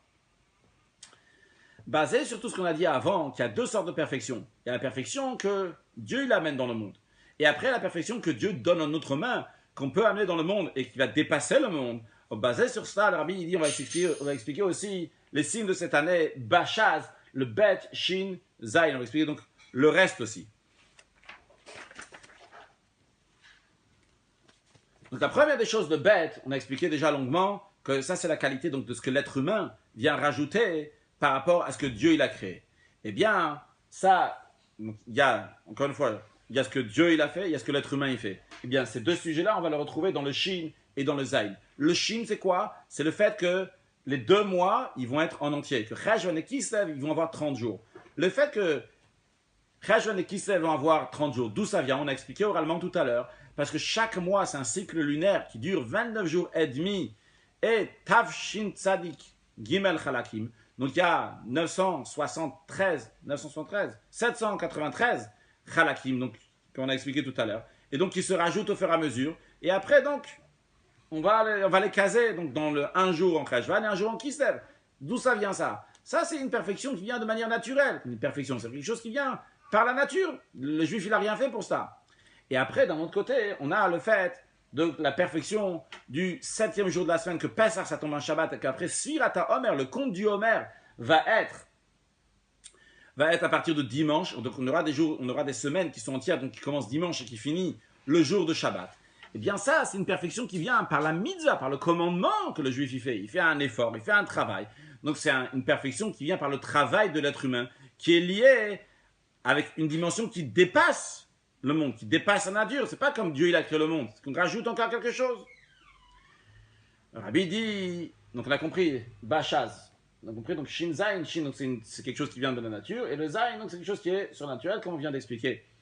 Dans le Rabbi dit, cette perfection-là, on peut le voir aussi sur le tableau qu'on a fait ici, donc Shlemut HaChodesh, donc la perfection des mois, donc ça c'est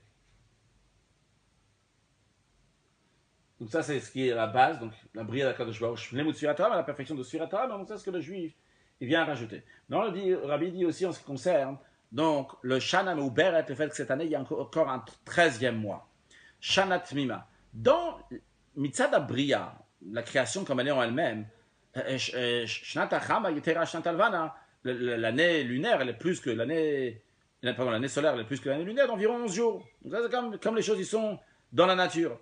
Mais qu'est-ce qui se passe ici? C'est que le Bedin, le tribunal, le Bedin Shelmata, c'est le Bedin, c'est les êtres humains. Eux, ils vont rajouter encore un mois. Ils vont rajouter quelque chose. Donc c'est une shlemut qui vient par les créatures. Et pourquoi en plus ils rajoutent ça? Ils rajoutent ça pour le travail des Bnei Israël. Pourquoi on fait ça? C'est pour que le Bnei Israël, on pourra faire le Pessah au printemps quand il faut. Pour faire Shamor et Chodesh pour garder le printemps comme il faut. Ils rajoutent quelque chose. Donc qu'est-ce qu'on voit? On a quelque chose qui est naturellement... Il est comme ça, c'est naturel, qu'est-ce que tu veux? L'année solaire, elle est 11 jours de plus. Eh bien, vient le travail de l'être humain, vient le travail du Bedin pour le travail de Bnei Israël. Donc, on double ici Avodata Adam et le Bedin et pour le Bnei Israël. Et on voit quoi? Qu'on rajoute quelque chose, une shleimut qui n'existait pas auparavant. Dans le Rabbi, donc, a expliqué le lien, le point commun, le fil conducteur qu'on trouve dans toutes les particularités de cette année, aussi bien pas de Bagamalach, aussi bien, donc ça tombe le lundi, aussi bien que l'année les Shlema, aussi bien que le Pesach il tombe en Shabbat et aussi bien que l'année les Meuberet. Et non, le Rabbi continue dans le même esprit aussi pour nous expliquer la particularité de l'année Hey Tafshin Nudbet 5752 lorsque le Rabbi a dit cette sira en 1991. Le Rabbi nous dit les Rachetevot, les initiales de cette année Hey Tafshin Nudbet, c'est Hayo Tehe Shnat Niflaot, qu'il y aura des merveilles. On n'a pas encore expliqué le bet. Le Rabbi dit en plus que Hayot et Shnat Nissim, en plus donc de Nun qui Nissim, des miracles, en plus de ça, encore plus, c'est des niflot, c'est des merveilles. Et après on a le bet.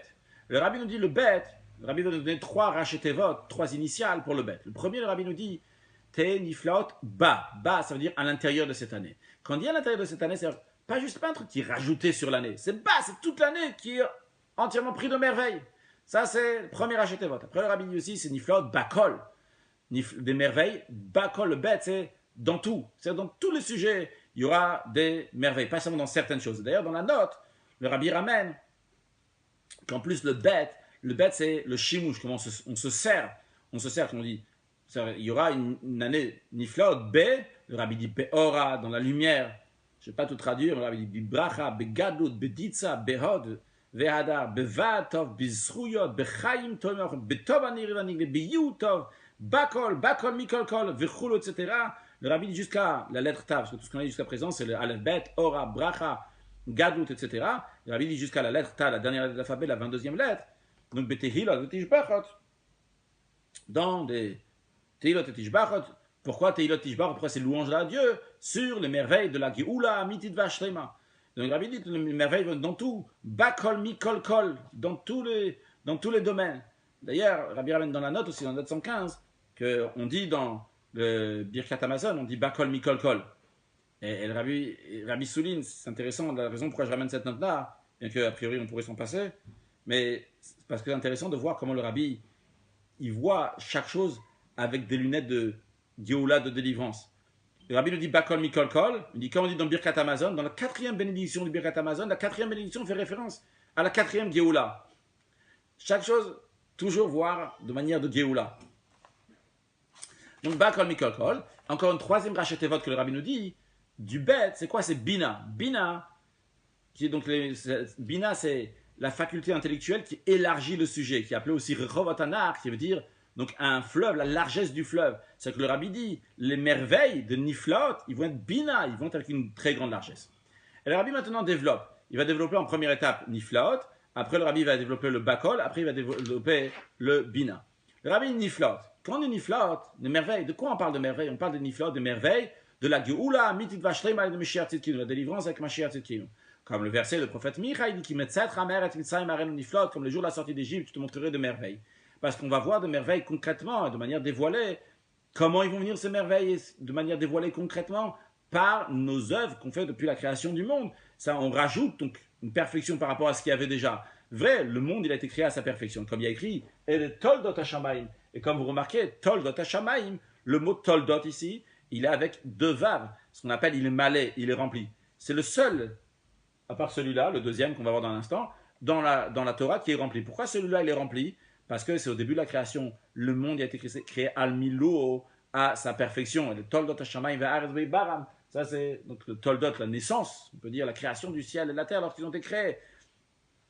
Mais après, on a encore une deuxième fois qui est écrit, et le Toldot, Peretz, il est écrit, voici la descendance de Peretz. Peretz, c'était le fils de Yehuda qu'il a eu de Tamar. Donc celui qui va de Yehuda vient le Mashiach. Et Mashiach, il est appelé Peretz. À propos de Peretz, il est écrit Maparat Salecha Peretz, qui est sorti du ventre assez fort. Donc Maparat Salecha Peretz, donc il a poussé. Pas ça exactement. Mais en tous les cas, donc l'idée c'est Peretz, donc il brise des barrières. Et on nous dit que Peretz, c'est Mashiach, qui a écrit Ala Poretz Sifnem, comme il a écrit que le Poretz, celui qui brise des barrières, Ala Lifnem, il va devant eux. Donc ça fait référence au roi Mashiach, donc il est appelé Peretz. Quand Mashiach va venir, il y aura encore une fois la perfection du monde, mais ça ne sera pas la même perfection. Vrai, il y avait une perfection au début de la création, mais la perfection au début de la création, c'est Asher Bara Elohim, c'est ce que Dieu il a fait. Mais la perfection qu'il y aura de El et Tolot Peretz, ça c'est la perfection qu'il y a par nos actions de nos jours aujourd'hui, qui va se dévoiler lorsque Mashiach va venir. Donc ça c'est première étape, le Rabbi nous dit Niflaot. Après le Rabbi explique ce quoi Bakol. Bakol, le Rabbi dit, ça englobe tous les sujets, tous les tovas, tous les biens, toutes les perfections possibles. Et comme d'ailleurs, on voit de ce que nos sages disent, qu'il y a 3 personnes que Dieu leur a donné un goût, leur a fait goûter dans ce monde-là, du Olam Haba, une ressemblance du monde à venir. C'est Avraham, Yitzhak et Yaakov. À propos d'Avraham, il y a écrit l'expression Bakol, qui veut dire dans tout. Comme il y a écrit Vachem Berech et Avraham Bakol, que Dieu il a béni Avraham dans tout. Yitzhak a écrit l'expression Mikol, comme il y a écrit Va Ochal Mikol, il a dit à son fils j'ai mangé de tout, Mikol. Et Yaakov, le 3e des patriarches, a écrit Kol, il dit V'chi yesh li kol, il dit j'ai tout. Donc dans les 3, il y a écrit Kol, c'est pour ça qu'on dit Bakol, Mikol, Kol. Donc Kol, comme le commentaire de Rashi dit que ça veut dire qu'ils n'ont rien manqué. Alors le Rabbi explique qu'est-ce que ça veut dire qu'ils n'ont rien manqué. Et la perfection qui vient par rapport à la création, par rapport à Dieu, ils n'ont rien manqué. Et par rapport à la perfection donc, qui se rajoute, qui vient par le travail de l'être humain. Et le Rabbi rajoute encore une chose.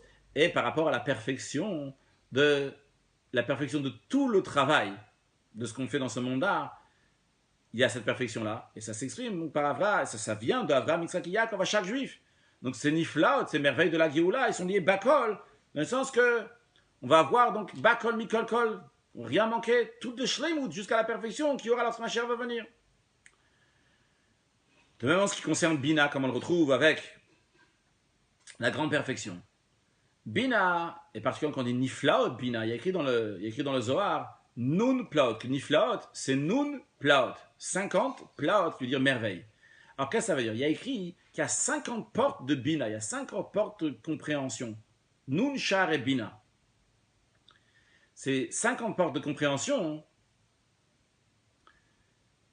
Moshe Rabbeinu a eu le 50e niveau lorsqu'il est arrivé à Har Nevo. En général, il y a Hamishim Chasarachat, 50 moins 1, c'est 49, c'est travail humain, l'être humain. Par contre, lorsque Moshe Rabbeinu arrive à 120 ans, eh bien à ce moment-là, il n'arrive pas seulement à la perfection qu'il y a dans la création, il arrive à Har Nevo. Le Harizal explique, c'est quoi Har Nevo, le mont Nevo, là-bas où Moshe Rabbeinu est parti.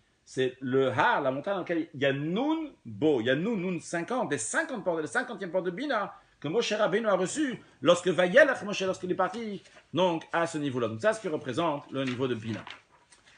Maintenant, le Rabbi nous dit, toute la perfection de la Géoula, elle est soulignée aussi dans la Gviut de l'année. Tout ce qu'on a vu avant, le Rabbi va le lier avec la Géoula. Quand on dit Bagamer Pad Vayelach, que le fait que ça tombe lundi, mardi, et donc à ce moment-là, donc on émiette Vayelach, on met de côté, c'est-à-dire on te dit, lorsque ça arrive Shabbat Shuvah, Shabbat Shuvah, on a dit tout à l'heure, donc c'est la perfection du travail, et on a dit aussi Parashat Vayelach, c'est le travail, la perfection du travail, comme Moshe Rabbeinu. Et ça fait aussi référence à la perfection du travail, à la finalité du travail entier. A priori, le Rabbi veut dire de tout le peuple juif. Quand Mashiach va arriver, que tous les Bnei Israël, à ce moment-là, ils vont Vayelech, ils vont en Eretz Israël, à Yerushalayim Ira Kodesh, à Jérusalem, au Beth Amikdash, comme il y a écrit dans les psaumes, Yelchu Mechail El Chail, Yirael Elokim Bet Zion. Yelchu, ils iront de force en force, jusqu'à qu'on va voir Dieu à Tzion, à Jérusalem. Donc si on prend le début du verset Yelchu, Vayelech, allez, Tzion, la fin du verset, donc à Yerushalayim. Et d'ailleurs, dans la paracha de Vayelech aussi, on parle de la mitzvah de Hakel, de rassembler tout le peuple juif. Et on dit là-bas, Hakel Atama, Nashim, Nashim Ataf, Bevokol Israël, lorsque tous les Israël vont venir, Lirot et Pnei Hashem Elokecha, pour voir l'éternel ton Dieu, lorsqu'on rassemble hommes, femmes et enfants. De même, à la fin de la paracha, il y a écrit que Moshe Rabbeinu a parlé au peuple juif, Divre Ashira Azot, Ad Tumam, les paroles de ce cantique, Ad Tumam, jusqu'à la fin. Ce Tumam, qui veut dire jusqu'à la fin, et aussi du langage de Tamim, de Tzumimut, de perfection, qui fait référence que la Shira, le cantique, il est parfait. C'est-à-dire que le cantique, il est parfait. Il y a écrit dans le Midrash que 9 cantiques le peuple juif ont fait, mais le 10e cantique, on va le faire lorsque Mashiach va venir. Le Rabbi dit la perfection donc des cantiques, c'est le 10e cantique, celui de Mashiach. Et d'ailleurs, c'est un cantique qui est particulier, parce que c'est un cantique qui a écrit Shi'u Lashem Shechadash. On va chanter à Dieu un nouveau cantique en hébreu. Ça peut se dire aussi bien, des fois on dit Shira, des fois on dit Shir, des fois on dit au masculin, des fois au féminin. Quand c'est au féminin, ça veut dire qu'il y a une délivrance, mais une délivrance qui vient avec une souffrance, comme c'est le cas lorsque la femme elle accouche. Donc c'est-à-dire que c'est une délivrance, mais après il y a encore une fois de l'exil. Par contre, lorsqu'il s'agit de Shechadash, c'est un cantique donc qui est au masculin, qui fait référence avec une délivrance dans laquelle il n'y a plus d'exil après. Donc c'est la délivrance qui aura une délivrance totale, qui aura plus d'exil après. Donc ça, on retrouve donc dans la paracha de Vayelech. La Géoula, la délivrance, et en ce qui concerne Vayelech, c'est aller à la Géoula, et le Hakel, on rassembler tous les juifs, donc qui vont voir à Kadosh Baruch Hu, à Yerushalayim, et la Shira Azot Atumam, donc qui fait référence à la 10e cantique qu'on va faire lorsque Mashiach va venir. Maintenant, quel est le lien du fait que le mois de Kislev et Kislev, ils ont 30 jours? Le Rabbi dit, le fait que les mois ils sont parfaits, ça fait référence à la perfection du peuple juif. Le peuple juif ressemble à la lune, le calendrier c'est un calendrier qui est lunaire, et on va se renouveler comme la lune lorsque Mashiach va venir. Et par qui? Par David Melech Israël, Chayvekayam, David Malka Mashiach, par le roi Mashiach.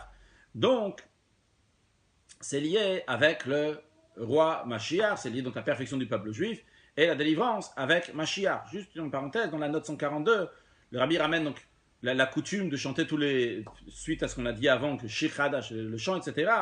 Le Rabbi ramène la coutume de chanter tous les chants des rabbis en mentionnant aussi leur nom, commençant par celui qui est le plus proche de nous, donc le Rabbi dit le Nessi de la génération, le Rabbi précédent, le Rabbi Rachab, le Rabbi Maharash, le Rabbi Tzemar Tzedek. Le Rabbi rajoute dans la note de la note que la veille de Rosh Hashanah, c'est le jour de naissance du Tzemar Tzedek. le jour de naissance de la personne, le mazal de la personne, il a encore une plus grande force, mazal au gover. Donc ce qui inclut particulièrement, ce qui concerne la Géoula, qui est souligné dans les deux noms, Tzemar, Tzedek, les noms de Mashiach. Encore une fois, on voit comment le rabbi, il souligne, dès qu'il y a quelque chose qui est lié avec Mashiach, tout de suite le rabbi fait le lien, Tzemar, Tzedek, le nom de Mashiach. Le rabbi continue donc, l'Admour HaEmtsaï, deuxième rabbi de Chabad, l'Admour HaZaken, le Magid, le Baal Shem Tov, le rabbi dit que ces chants-là, c'est une préparation pour le 10e chant, donc il y aura lorsque Mashiach va venir. Continuons donc maintenant donc, avec le lien donc des choses avec Mashiach. Le rabbi dit aussi la perfection de Shnat HaIbour, de l'année donc, dans laquelle on rajoute un 13e mois, c'est aussi lié avec la Géoula. Pourquoi? Parce que le fait de mettre la lune et le soleil à égalité, donc se remettre pour que le calendrier lunaire et solaire soient ensemble, c'est aussi une allusion à la Géoula Tida, dans laquelle il y a écrit, on dit d'ailleurs dans la prière de Kiddush Levana, on dit I or alvana ke or achama ke or shivat yom bereshit, que lorsque Mashiach va venir, la lumière de la lune va être comme la lumière du soleil, comme la lumière qu'il y avait dans les 7 jours de la création. Lors des 7 jours de la création, la lune et le soleil, c'était Shne Me'orot Agdolim, les deux étaient des luminaires, donc qui étaient égales, qui avaient la même force, et donc ils vont avoir, encore une fois, la lune va venir comme le soleil lorsque Mashiach va venir. Donc il y a le fait que Shana Moubert, c'est aussi lié avec le Mashiach. De même en ce qui concerne le fait que Pessah va tomber un Zayin, va tomber un Shabbat. Pourquoi? Parce qu'on a parlé tout à l'heure de Sfirat HaOmer. On a mentionné qu'avant de commencer à compter le Homer, on fait Akravat HaOmer, on amène un sacrifice du Homer. Et après, à la fin, on amène le Shte HaLechem. La perfection de Sfirat HaOmer, c'est lorsque on a d'abord le sacrifice du Homer, et après, à la fin, on amène le Shte HaLechem, le deux pains. Et ça va dans le Bet HaMikdash HaShlishi.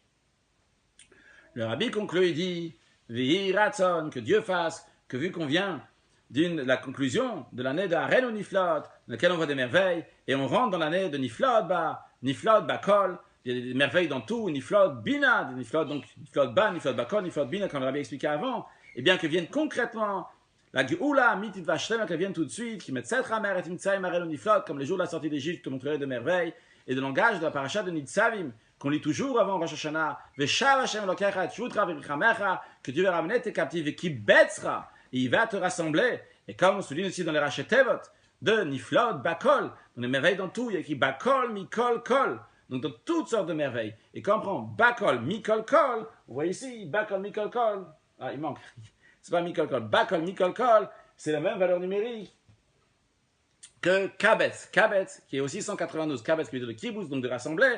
Donc on a aussi Bakol Mikol Kol dans la Geoula, Mitzvah Shtei avec Mashiach Tzidkenu, dans lequel on dit dans la prière de Chana, donc on dit dans l'Haftara du premier jour, V'yitenos le Malko, que Dieu donne la force à son roi, V'yarem Kerem Meshicho, il va lever la force de son Mashiach. Et dans le langage de la prière qu'on a dit à Rosh Hashanah, dans la bénédiction des Shofarot, dans laquelle on a conclu donc les 3 bénédictions de Malchuyot, Zichronot et Shofarot, on dit Teka b'shofar gadol chiroteinu v'sanes teka b'sgaluyoteinu, de sonner avec un grand chauffard pour nos délivrances et de lever un drapeau, c'est-à-dire de nous rappeler tous pour rassembler nos exilés, qu'après tout le travail des bénis Israël, qu'on a sonné le chauffard, on a sonné le chauffard en plus pendant 2 jours, Kadosh Baruch Hu, il accomplit sa promesse que Vehaya bayamao yitaka b'shofar gadol, que ce jour-là, quand avant Mashiach va venir, Hachem va sonner avec un grand chauffard. Le rabbi dit pas seulement Vehaya dans le futur, mais Lachan Hove, qu'aujourd'hui Hachem il sonne le chauffard, jusqu'à qu'on va dire ça dans le passé, c'est-à-dire qu'il y a déjà eu le son du chauffard, et que tout de suite, comme il y a écrit dans les Siddur du Admor HaZaken, qu'après Niftar le Batem Beshalom, on va à la maison tranquillement en paix. C'est quoi la maison du juif? C'est le Beit HaAmiti, la vraie maison de chaque juif, le Bet HaMikdash HaShlishi, le 3e Bet HaMikdash, comme il y a écrit Chayenu mi Yomayim Bayom HaShlishi Kiminu V'Nichye Lefanav, que Dieu nous fasse revivre Beyomayim, donc ça veut dire 2 jours de 2 temples, et que le 3e temple il va nous faire relever, qu'on va vivre devant Kadosh Baruch Hu. Et dans le 3e temple même, dans les 3 glouchotes, dans les 3 saintetés qu'il y a dans le temple, donc il y a le Oulam, donc la maison qui est dans le temple. Après, dans le Oulam même, il y a le Saint et le Saint des Saints, et particulièrement dans le Kodesh HaKodashim. Le Rabbi dit, l'essentiel, qu'on a ça concrètement, encore plus que ça, pas juste qu'on dit qu'on va avoir ça, on va dire ça au passé, et particulièrement d'après ce que le proverbe, que les rabbis de Chabad disent, qu'il faut à propos de propager la venue de Mashiach dans les journaux, parce que le Rabbi Rachar, le 5e rabbi de Chabad, a dit que qui a écrit que l'Admour HaZaken, il a dit que quand Mashiach va venir, ça va être écrit dans les journaux, et que tous les Juifs vont être prêts pour la venue de Mashiach dès que ça va être écrit dans les journaux. Alors le Rabbi dit, comme ça s'est accompli dernièrement, dans la dernière période, ça a été publié dans plusieurs journaux et dans le monde entier, Et le rabbi dit, il faut continuer aussi à propager ça encore, que Hinezem al-Hamashiach, que Mashiach il arrive. Et que pas juste qu'il arrive, mais que Vaba, que déjà il est venu. Et que ça soit, Paul Mamash concrètement, le Matamasarat Tvachim, dans ce monde ici-bas, Begalus, de manière dévoilée, aux yeux de tout le monde, à plus forte raison, le Ein Kol Israël, et que ça soit Tekef ou Miyad, Mamash, excellente journée.